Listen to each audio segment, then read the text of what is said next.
ಪ್ರಧಾನಮಂತ್ರಿ ನರೇಂದ್ರ ಮೋದಿ ಇಂದು ಗೋವಾದಲ್ಲಿ ವಿವಿಧ ಯೋಜನೆಗಳ ಉದ್ಘಾಟನೆ ಮತ್ತು ನೂತನ ಯೋಜನೆಗಳಿಗೆ ಶಿಲಾನ್ಯಾಸ ನೆರವೇರಿಸಿದರು. ಈ ಸಂದರ್ಭ ವಿಕಸಿತ ಭಾರತ ವಿಕಸಿತ ಗೋವಾ 2047 ಸಂಕಲ್ಪದೊಂದಿಗೆ ಒಟ್ಟು 1330 ಕೋಟಿ ರೂಪಾಯಿ ಯೋಜನೆಗಳಿಗೆ ಚಾಲನೆ ನೀಡಲಾಯಿತು. ಕಾರ್ಯಕ್ರಮದಲ್ಲಿ ಗೋವಾ ರಾಜ್ಯಪಾಲ PS ಶ್ರೀಧರನ್ ಪಿಳ್ಳೈ, ಮುಖ್ಯಮಂತ್ರಿ ಪ್ರಮೋದ್ ಸಾವಂತ್ ಸಹಿತ ಗಣ್ಯರು ಉಪಸ್ಥಿತರಿದ್ದರು. ಭಾರತ ರತ್ನ ಪ್ರಶಸ್ತಿಗೆ ಭಾಜನರಾದ ಹಿರಿಯ ನಾಯಕ ಲಾಲ್ ಕೃಷ್ಣ ಅಡ್ವಾಣಿಯವರನ್ನು ಕೇಂದ್ರ ಗೃಹ ಸಚಿವ ಅಮಿತ್ ಶಾ ಮತ್ತು ಬಿಜೆಪಿ ರಾಷ್ಟ್ರಾಧ್ಯಕ್ಷ ಜಯಪ್ರಕಾಶ್ ನಡ್ಡಾ ಇಂದು ಭೇಟಿ ಮಾಡಿ ಅಭಿನಂದನೆ ಸಲ್ಲಿಸಿದರು. ಅಭಿನಂದನೆ ಬಳಿಕ ಕೆಲ ಕಾಲ ಉಭಯ ಕುಶಲೋಪರಿ ನಡೆಸಿದರು. ಶನಿವಾರದಂದು ಪ್ರಧಾನಮಂತ್ರಿ ನರೇಂದ್ರ ಮೋದಿ ಅಡ್ವಾಣಿಯವರಿಗೆ ಭಾರತ ರತ್ನ ಪ್ರಶಸ್ತಿಯನ್ನು ಘೋಷಿಸಿದ್ದರು.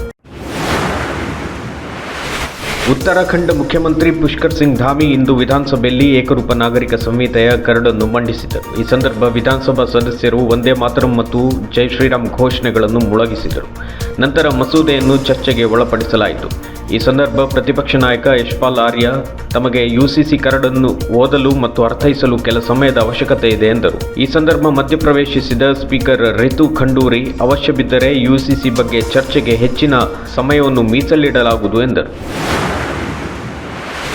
ಮಧ್ಯಪ್ರದೇಶದ ಹರ್ದಾ ಜಿಲ್ಲೆಯಲ್ಲಿ ಮಂಗಳವಾರ ಬೆಳಗ್ಗೆ ಪಟಾಕಿ ಕಾರ್ಖಾನೆಯಲ್ಲಿ ಸಂಭವಿಸಿದ ಸ್ಫೋಟದಲ್ಲಿ 6 ಜನರು ಸಾವನ್ನಪ್ಪಿದ್ದಾರೆ ಎಂದು ತಿಳಿದುಬಂದಿದೆ.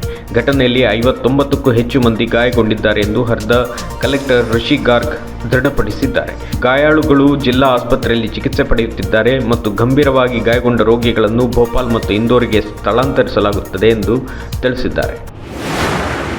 ಗ್ಯಾರಂಟಿ ಯೋಜನೆಗಳನ್ನು ನಿಭಾಯಿಸಲು ಸಾಧ್ಯವಾಗದೆ ಆರ್ಥಿಕ ಸಮತೋಲನ ಕಾಯ್ದುಕೊಳ್ಳುವಲ್ಲಿ ವಿಫಲವಾಗಿ ಬೊಕ್ಕಸ ಬರಿದು ಮಾಡಿಕೊಂಡಿರುವ ಕಾಂಗ್ರೆಸ್ ಸರ್ಕಾರ ತನ್ನ ಆಡಳಿತ ವೈಫಲ್ಯ ಮುಚ್ಚಿಕೊಳ್ಳಲು ತೆರಿಗೆ ಬಾಕಿಯ ನೆಪ ಮಾಡಿಕೊಂಡು ಕೇಂದ್ರ ಸರ್ಕಾರದ ವಿರುದ್ಧ ಪ್ರತಿಭಟಿಸಲು ಹೊರಟಿದೆ ಎಂದು ಬಿಜೆಪಿ ರಾಜ್ಯಾಧ್ಯಕ್ಷ BY ವಿಜಯೇಂದ್ರ ಹೇಳಿಕೆ ನೀಡಿದ್ದಾರೆ.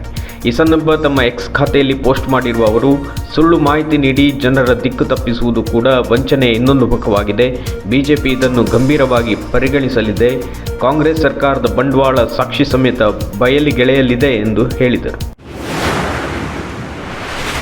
ದಕ್ಷಿಣ ಆಫ್ರಿಕಾದಲ್ಲಿ ಜರುಗುತ್ತಿರುವ ಅಂಡರ್ 19 ಕ್ರಿಕೆಟ್ ವಿಶ್ವಕಪ್ ಸೆಮಿಫೈನಲ್ ಪಂದ್ಯದಲ್ಲಿ ಟಾಸ್ ಜಯಿಸಿದ ಭಾರತ ತಂಡವು ಫೀಲ್ಡಿಂಗ್ ಆಯ್ದುಕೊಂಡಿದೆ.